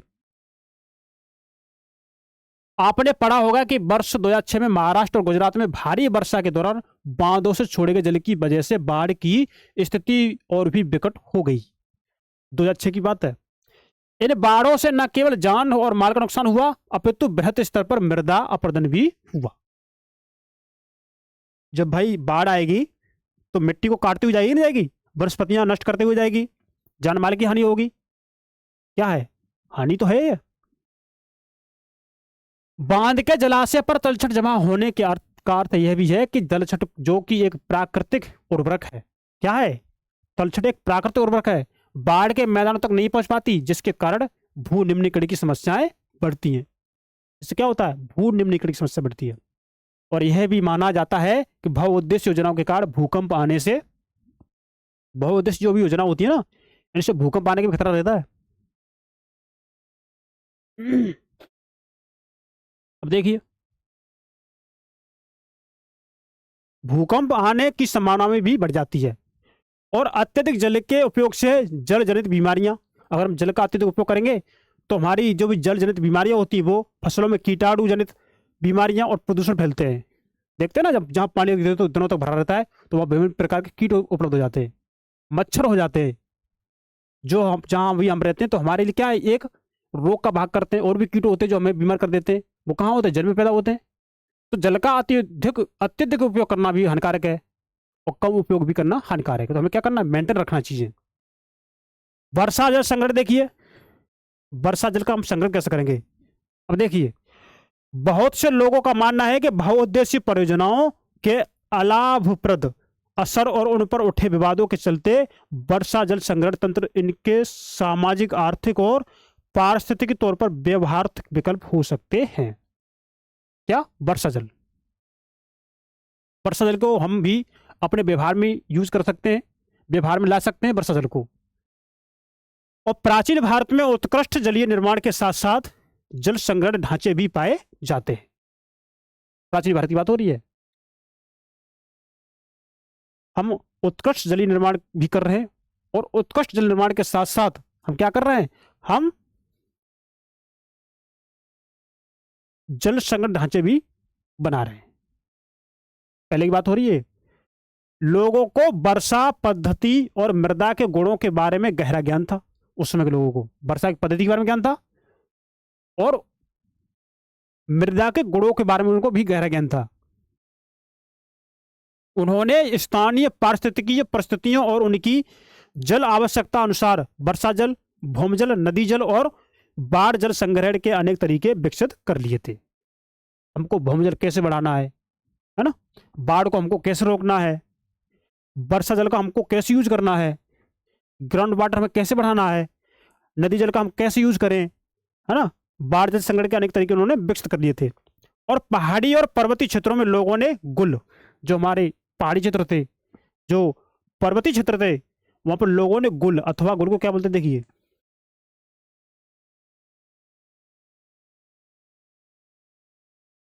गुल अथवा कुल जैसी वाहिकाएं नदी की धारा का रास्ता बदलकर खेतों में सिंचाई के लिए बनाई गई है। तो जो नदी किसी दिशा में बह रही है, अगर हम उसकी दिशा को परिवर्तित कर दें और जो जल हमें मिले उस जल का हम यूज खेतों में करें, सिंचाई के लिए करिए, सिंचाई के लिए करें, तो क्या है, ये गुल कहाँ होता है, ये गुल यानी कुल पश्चिमी हिमालय में होता है। कहाँ, पश्चिमी हिमालय में। इनसे क्या होता है, इनसे नदी के जो दिशा है, प्रवाह दिशा, उनको चेंज कर करके हम उन धारा का, उस जल का हम यूज क्या करते हैं, अपनी खेती की सिंचाई में, अपने यूज के लिए करते हैं। पश्चिमी भारत विशेषकर राजस्थान में पीने का जल एकत्रित करने के लिए छत वर्षा जल संग्रहण का तरीका आम था। कहां पर, आपके पश्चिमी भारत, विशेषकर राजस्थान की बात हो रही है। अब ये थोड़ा कॉन्सेप्ट समझ लें कि राजस्थान में वर्षा जल का कैसे यूज करते हैं। देखिए, तो ये पश्चिमी, आप देख सकते हैं, पश्चिम भारत यानी राजस्थान में पीने का जल एकत्र करने के लिए छत वर्षा जल संग्रहण का तरीका लोगों के आम था। तो पश्चिम बंगाल में बाढ़ के मैदान में लोग अपने खेतों की सिंचाई के लिए बाढ़ जल वाहिकाएं बनाते थे। कहां, आपके पश्चिम बंगाल में। शुष्क और अर्धशुष्क क्षेत्रों में खेतों में वर्षा जल एकत्र करने के लिए गड्ढे बनाए जाते थे। जो शुष्क क्षेत्र हैं, जो शुष्क खेत हैं, अर्धशुष्क खेत हैं, तो अपने खेतों की सिंचाई के लिए वो गड्ढे बनाते थे, जिसमें वर्षा जल एकत्रित हो जाए और उस वर्षा जल को हम अपने खेत की सिंचाई के लिए यूज कर सकें, ताकि मृदा को सिंचित किया जा सके और संरक्षित जल को खेती के लिए उपयोग में लाया जा सके। तो जल जो संरक्षित किया जाएगा ना, इकट्ठा किया जाएगा, उस इकट्ठे जल को, उस संरक्षित जल को हम खेती के लिए यूज कर सके। राजस्थान के जिले जैसलमेर में खादीन और अन्य क्षेत्रों में जोहड़ इसके उदाहरण है। राजस्थान का जो भी जैसलमेर जिला है, और राजस्थान के जैसलमेर जिले में खादीन हो गया, और अन्य क्षेत्र में आपसे जोहड़ बोलते हैं, इनके नाम से इसे जानते हैं। शुष्क और अर्धशुष्क में जो भी गड्ढे करके जो भी पानी को संरक्षित किया जाता है और फिर उस पानी का यूज खेती के लिए किया जाता है, उसको जैसलमेर में खादीन और अन्य क्षेत्रों में जोहड़ के नाम से जानते हैं। तो आई होप आपको ये चीजें समझ में आ रही होंगी। और देखिए, हमारा भारत देश कितना बड़ा है और अलग अलग राज्य है, और किसी राज्य में इतना भारी मात्रा में जल है, लेकिन फिर भी वो पानी पीने के लिए, यूज करने के लिए उसकी कमी को महसूस करता है। और एक आप देख सकते हैं, ईरान जैसे देश में जहाँ 15 सेंटीमीटर 25 सेंटीमीटर ऐसी वर्षा होती है, वो देश अपने यहाँ पर सूखे, मतलब एक पानी का अभाव महसूस नहीं करता। क्यों, वो जल का मेंटेन करना जानता है। हमारे देश में कदर ही नहीं करते पानी की। अगर कदर करना शुरू कर दे तो हमें भी जल की कमी महसूस ना हो। और जल की समस्या एक बड़ी समस्या है ना। अब देखिए, राजस्थान के अर्धशुष्क और शुष्क क्षेत्र, विशेषकर बीकानेर, फलोदी और बाड़मेर में लगभग हर घर में पीने का पानी संग्रहित करने के लिए भूमिगत टैंक अथवा ढाका हुआ करते थे। टाका हुआ करते थे, है ना, टाका हुआ करते थे। अब टाका क्या होता है अभी देखेंगे। एक तो भूमिगत टैंक हो गए। भूमिगत टैंक को हम क्या बोलते हैं, टाका बोलते हैं, जहां पानी को, जो वर्षा जल है ना पानी, उसको उसमें एकत्रित करते थे। किससे, एक पाइप के माध्यम से। अब देखिए, इसका आकार एक बड़े कमरे जितना हो सकता है। एक हमारा जो बड़ा कमरा होता है ना, उस बड़े कमरे के आकार जितना इसका आकार हो सकता है इस भूमिगत टैंक का, इस टांका का। देख कितना होगा। हरौदी में एक घर में 6.1 मीटर गहरा, 6.1 मीटर गहरा, काफी गहरा हो गया। 4.27 मीटर लंबा है ना, लंबा, ऐसा लंबा, और 2.4 मीटर चौड़ा टांका था। टांका यह सुविकसित छत वर्षा जल संग्रहण तंत्र का अभिन्न अंग है। जो भी वर्षा जल जो आ रहा है, देखिए ये आ रहा है, ये क्या है, ये बारिश हो रही है ना, ये छत है। अब छत में कैसी है, ढाल वाली छत है, एक ढालनुमा है। अब छत में जो पानी भर गया ना, ये इस पाइप के माध्यम से, इस पाइप के माध्यम से, इस हेडपंप के माध्यम से कहाँ जा रहा है, नीचे ग्राउंड वाटर में जा रहा है। नीचे जो टैंक बना हुआ ना, उसमें जा रहा है पानी। तो हेडपंप के माध्यम से पुनर्भरण हो रहा है इसका, जिसका ये यूज आने वाली गर्मी में इसका यूज कर सकते हैं। जब तक बारिश ना आए तब तक इसका यूज कर सकते हैं। तो ये बात थी इसकी, है ना। और थोड़ा और बचा है हमारा टॉपिक, तो थोड़ा बड़े रहकर इसे देख लीजिए। तो अब देखिए, थोड़ा इसको देख लेते हैं। देखिए देखिए, ऊपर से बारिश हो रही है, ये क्या हो रही है, बारिश हो रही है। ढालनुमा छत है, पाइप लगा हुआ है, ये कुआं है जिसे इन्होंने यहाँ पर बेकार कुआं बोला है। और इस कुएं के माध्यम से आप देखिए पानी नीचे टैंक में जा रहा है, जैसे टांका बोलते हैं उसमें जा रहा है। तो देखिए, बेकार पड़े कुएं के माध्यम से पुनर्भरण, है ना, चित्र छत वर्षा जल संग्रहण कैसे कर रहे हैं। देखिए, पीवीसी पाइप का इस्तेमाल करके छत का वर्षा जल एकत्रित किया जाता है। किसका पाइप, किसका यूज करके, पीवीसी पाइप का इस्तेमाल करके। रेत और ईंट प्रयोग करके जल का छनन किया जाता है। अगर ये जल को छानेंगे ना, तो किससे, रेत का और ईंट का प्रयोग करके जल को छान लेते हैं। जल का फिल्टर किया जाता है। भूमिगत पाइप के द्वारा जल हौज तक ले जाया जाता है। जो भूमिगत पाइप है ना, तो छत से पानी आएगा और उस भूमिगत पाइप के माध्यम से जल को हौज तक लेके जाया जाता है। हौज से अतिरिक्त जल कुएं तक ले जाया जा सकता है। अब हौज से जो भी अतिरिक्त जल है वो कहाँ जाएगा, कुएं तक जाएगा। और कुएं का जल भूमिगत जल का पुनर्भरण करता है। कुएं का जल, जो भी भूमिगत जल है ना, ग्राउंड वाटर, उसका पुनर्भरण करता है, उसका रिसाइकिल करता है ना। बाद में इस जल का उपयोग किया जा सकता है। देखिए, एक टैंक बना लेते हैं, उसमें पानी इकट्ठा कर लिया, फिर उससे ही वो पीते रहते हैं। एक भूमिगत जल का ये स्तर प्राप्त कर लेते हैं, फिर से वो यूज करते रहते हैं। देखिए, एक कुल से बर्तुल ग्रामीण तालाब बनता है काजा गांव के चित्र के अनुसार, जिससे जरूरत पड़ने पर पानी छोड़ सकते हैं। इन्होंने पानी इकट्ठा कर लिया और जरूरत पड़ेगी तो यहाँ से पानी ये छोड़ देंगे अपने खेतों के लिए, अपने दैनिक जीवन यूज करने के लिए इस पानी का यूज कर सकते हैं। अब देखिए, आपको क्लास समझ में आ रही होगी। अब थोड़ा सा टॉपिक रह गया है, तो आप लोग बने रहिए। और आप लोग, अगर आपको हमारी वीडियो अच्छी लग रही है तो आप अपना एक कमेंट करिए। आपके मन में कोई भी डाउट हो, कोई भी क्वेरी हो, तो आप हमारे कमेंट बॉक्स में ऑफलाइन में कमेंट कर दीजिए, हम उसका अगले दिन रिप्लाई कर देंगे। और अभी तक अगर आप लोगों ने हमारे इस नंदिनी IAS के यूट्यूब चैनल को सब्सक्राइब नहीं किया हो तो प्लीज़ सब्सक्राइब कर दें और वीडियो को लाइक कर दें और इस वीडियो को लिंक को अपने दोस्तों को शेयर कर दें। तो आप समझ पा रहे होंगे हमने अब तक क्या क्या पढ़ा, है ना। पानी का यूज कैसे कैसे हो रहा है, पानी हमारा कैसे गंदा हो रहा है। पानी तो है लेकिन हमारे पीने योग्य नहीं है, जिसे हम जल निर्भरता बोलते हैं ना, जल दुर्लभता। पानी पीने योग्य नहीं है। पानी तो है, राजस्थान में देखिए पानी को हम कैसे यूज कर पा रहे हैं। इसने हमारे भारत देश की जो भी कल्पना है, जो भी तुलना है, हमारे भारत देश की तुलना अन्य देश से भी कर दी है। तो आप समझ सकते हैं। तो आप खुद भी विचार करिए कि हमें पानी को कैसे बचाना है, क्योंकि हम भारत देश के लोग हैं और कहीं ना कहीं हमें कल भी, अगर आने वाले समय में भी हमको भी पानी की समस्या का सामना करना पड़ सकता है। इसलिए हम जागरूक रहिए, सचेत रहिए। अब ज़्यादा पानी व्यर्थ मत कीजिए। अब देखिए, अगर देखते हैं एक हिस्सा होता है, जैसे जैसे देखिए, जिससे मुख्य घर या आंगन में बनाया जाता है। किसको? उस टैंक को। ये घरों की ढलवा छतों से पाइप द्वारा जुड़े होते हैं। छत से वर्षा का पानी नालों से होकर भूमिगत टांका तक पहुंचता था, जहां इसे एकत्रित किया जाता था। वर्षा का पहला जल छत और नलों को साफ करने में प्रयोग होता था, उसे स्टोर नहीं करते थे। जो वर्षा का जल जो पहली बारिश होती थी ना, उस जल का उपयोग छतों को साफ करने के लिए, नलों को साफ करने के लिए यूज करते थे। उसका यूज नहीं कर उसको हम भंडारित नहीं करते थे पीने के लिए, उसको संग्रहित नहीं किया जाता था। इसके बाद होने वाली वर्षा का जल संग्रहित किया जाता था। उसके बाद जो बारिश होती थी ना, उसको हम स्टोर करते थे। अब देखिए टांका क्या है। टांका देखिए, टांका में वर्षा जल अगली वर्षा ऋतु तक संग्रहित किया जा सकता था। जो टांका ना, जो भूमिगत टैंक है, उसमें वर्षा के जल को अगली आने वाली वर्षा तक उसको स्टोर किया जा सकता है, ताकि बीच में हम उसको अपने यूज कर सके, पी सकें, अपने जरूरी कार्य कर सकें।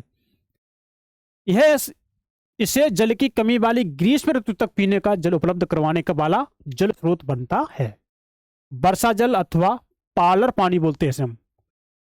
वर्षा जल अथवा पालर पानी, जैसे कि इसे इन क्षेत्रों में पुकारा जाता है, इन क्षेत्रों में बोलते हैं इसको पालर पानी। प्राकृतिक जल का शुद्धतम रूप समझा जाता है। प्राकृतिक जल का शुद्धतम रूप समझा जाता है। कुछ घरों में तो टांकों के साथ भूमिगत कमरे भी बने जाते हैं, वो एक एसी का काम करते हो ना, ठंडे ठंडे। तो भूमिगत कमरे भी बनाए जाते हैं, क्योंकि जल का यह स्रोत इन कमरों को भी ठंडा रखता था, जिससे ग्रीष्म ऋतु में गर्मी से राहत मिलती है। तो गर्मी के समय में इनमें क्या मिलती है? राहत मिलती है। अब देखिए एक रोचक तथ्य। अब क्या एक रोचक तथ्य है? मेघालय की राजधानी शिलांग में छत वर्षा जल संग्रहण प्रचलित है। मेघालय की राजधानी क्या है? शिलांग है ना। इस शिलांग में जो छत पर जो वर्षा जल है ना, उसको इकट्ठा करना, यानी उसको संग्रह करना प्रचलित है। और जबकि सबसे अधिक बारिश वही होती है मेघालय में, है ना, मासिनराम में, है ना। ये भी देखिए, यह रोचक इसलिए है क्योंकि चेरापूंजी और मासिनराम, जहां विश्व की सबसे अधिक वर्षा होती है ना, शिलांग से केवल 55 किलोमीटर की दूरी पर ही स्थित है। देख लीजिए, वहां सबसे अधिक वर्षा होती है विश्व की, वहां से ये 55 किलोमीटर दूरी पर है। और यह शहर पीने के जल की कमी की गंभीर समस्या का सामना करता है। ऐसा क्यों भैया, क्यों करता है?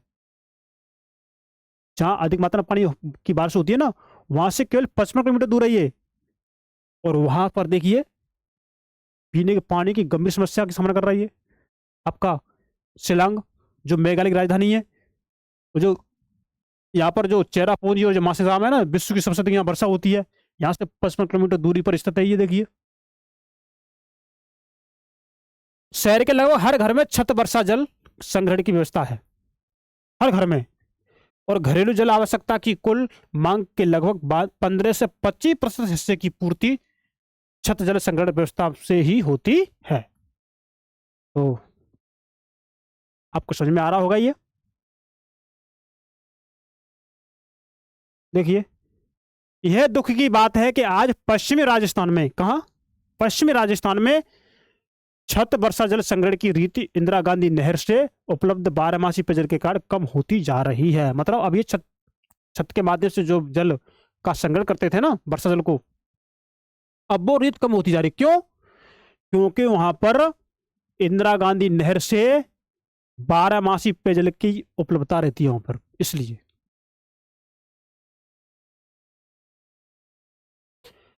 हालांकि कुछ घरों में टांकों की सुविधा अभी भी है, लेकिन कुछ घर हैं जिनमें अभी वो परंपरा है, मतलब जो अभी भी जो छत का जो जल है उसको हम ग्रहण करते हैं, संग्रहण करते हैं, है ना।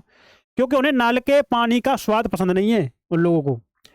सौभाग्य से आज भी भारत के कई ग्रामीण और शहरी क्षेत्रों में जल संरक्षण और संग्रहण का भी ये तरीका प्रयोग में लाया जा रहा है। अब देखिए कर्नाटक के मैसूर जिले में स्थित एक सुदूर गांव, कौन सा?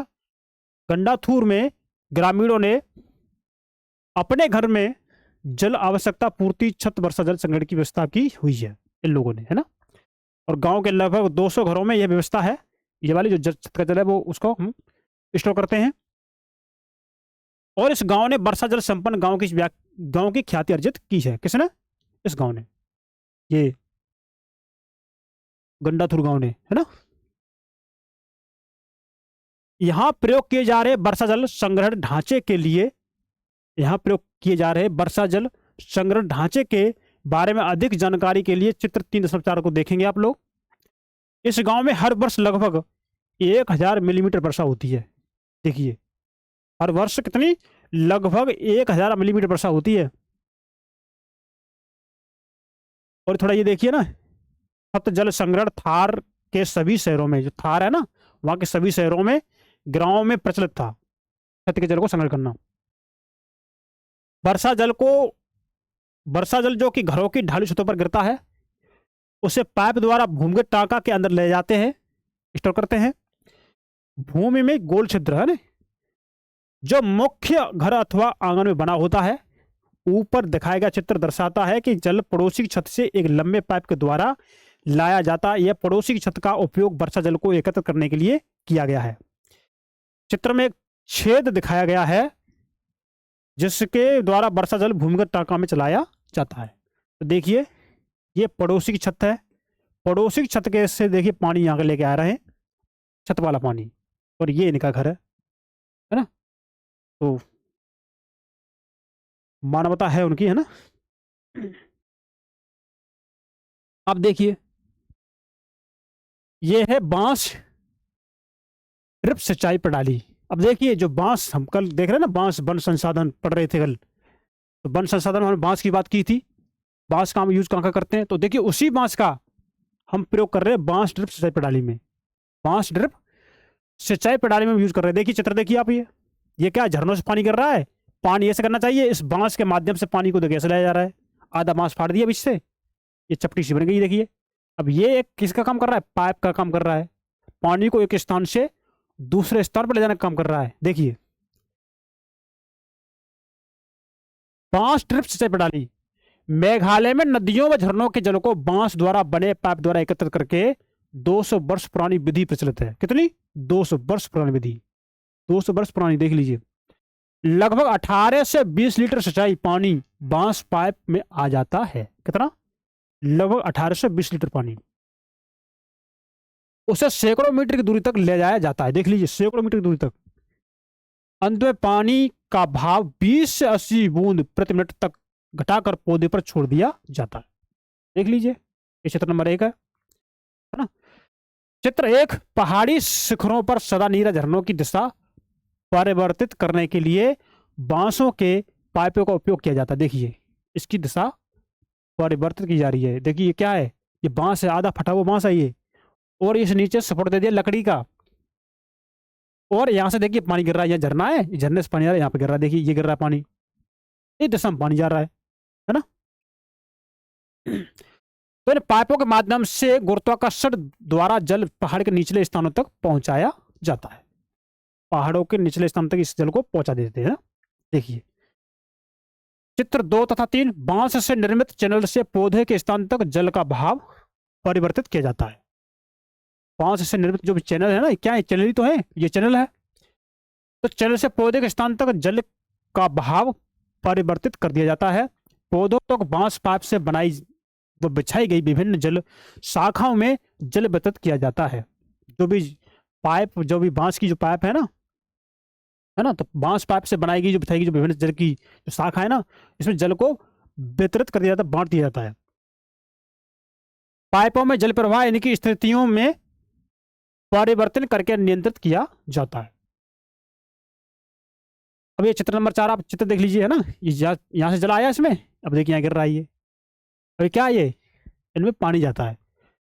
यदि पाइपों को सड़क पर ले जाना हो तो उन्हें भूमि पर ऊंचाई से ले जाया जाता। देखिए, ये नीचे भूमि है, और इन पाइपों से क्या हो रहा है, ये बांस के पाइप हैं, इन पाइप से पानी बह रहा है ना। अब ये देखिए चित्र, ये चित्र नंबर 5 है, चित्र नंबर 6 देखिए। संकुचित किए हुए चैनल सेक्शन और पंथातरण इकाई जल सिंचाई के अंतिम चरण में प्रयुक्त की जाती है। अंतिम चरण सेक्शन से पौधे की जड़ों के निकट जल गिराया जाता है। देखिए, ये पौधे ना, इन पौधे के निकट क्या कर रहे हैं, तिल को गिरा रहे हैं, इनकी सिंचाई हो रही है और इनकी फसल पैदा होगी। और देखते हैं क्या बचा है इसमें, थोड़ा और रह गया है, 1 मिनट की बात है, तो उसे जुड़े रहिए साथ में, है ना। देखिए इस गांव में हर वर्ष लगभग 1000 मिलीमीटर वर्षा होती है ना। कितनी? 1000 मिलीमीटर वर्षा होती है। और 10 भराई के साथ यह संग्रहण 10 भराई के साथ यह यहाँ संग्रहण दक्षता 80% है। यहाँ हर घर लगभग प्रत्येक वर्ष 50,000 मीटर जल का संग्रह और उपयोग कर सकता है। 200 घरों द्वारा हर वर्ष लगभग 10 लाख इकाई 2,500 10 लाख लीटर जल एकत्रित किया जाता है। ठीक है। और देखिए ये तो हमारा हो गया। और आपका ये देखिए एक रोचक तथ्य है, तमिलनाडु एक ऐसा राज्य है जहां पूरे राज्य में हर घर में छत वर्षा संग्रहण ढांचों का बनाना आवश्यक कर दिया गया है। कहां पर? आपके तमिलनाडु राज्य में। तो तमिलनाडु एक ऐसा राज्य है जहां पूरे राज्य में हर घर में छत वर्षा जल संग्रहण ढांचों का बनाना आवश्यक कर दिया गया है। इस संदर्भ में दोषी व्यक्तियों पर कानूनी कार्रवाई हो सकती है। तो देखिए इतना कड़े कानून कर दिए हैं। तो दोस्तों आज का हमारा सेशन यहीं तक रखते हैं। क्लास लंबी जरूर हो गई है थोड़ी बहुत, लेकिन हमने पूरे चैप्टर को फिनिश कर लिया है। अब मिलेंगे हम नेक्स्ट क्लास में नए चैप्टर के साथ। कृषि, हमारा अध्याय कौन सा होगा? कृषि, जो आपकी यूपीएससी में लगातार पूछा जाता है, आपके स्टेट पीसीएस में, आपकी यूपीएससी में। तो ये वो इंपॉर्टेंट टॉपिक हैं जो हम इन्हें पढ़ रहे हैं, जो आपकी यूपीएससी में, स्टेट पीसीएस में लगातार पूछे जाते रहे, पूछे जा रहे हैं, आगे भी पूछे जाएंगे। तो अगर आपको हमारी ये क्लास अच्छी लगी है, तो जिन्होंने अभी तक हमारे चैनल को सब्सक्राइब नहीं किया है, तो प्लीज सबसे पहले आप हमारे नंदिनी आईएएस के यूट्यूब चैनल को सब्सक्राइब कर दें। जिन्होंने वीडियो लाइक नहीं की है, प्लीज हमारी वीडियो को लाइक कर दें। आपके मन में कोई डाउट है, क्वेरी है, कमेंट कर दीजिए। और हमारी इस वीडियो के लिंक को अपने दोस्तों के साथ शेयर कर दीजिए। और अपनी तैयारी को बेहतर करिए। आपकी एग्जाम नज़दीक है, लगभग 100 दिन बचे हुए हैं, दिन कम होते जा रहे हैं। और अभी भी हम अगर भ्रम में पड़े हुए हैं तो हम गलत कर रहे हैं। तो हमें अब इस बार एग्जाम क्वालिफाई करना है, तो हमें अब सशक्त होना पड़ेगा, काम करना पड़ेगा, पढ़ाई करनी पड़ेगी। तो जुड़े रहिए नंदिनी आईएएस के साथ। हम आप सभी छात्रों के लिए, हम आपकी तैयारी बेहतर करने के लिए, हम आप लोगों के लिए हर चीज़ आपको दे रहे हैं। करंट अफेयर चल रहा है, आपका हिस्ट्री चल रहा है, ज्योग्राफी चल रहा है, एनवायरनमेंट चल रहा है, और भी क्लास आने वाली है। तो आपकी तैयारी को बेहतर करेंगे। तो जुड़े रहिए हमारे साथ। मिलते हैं नेक्स्ट क्लास में। नमस्कार, थैंक यू, धन्यवाद, गुड बाय।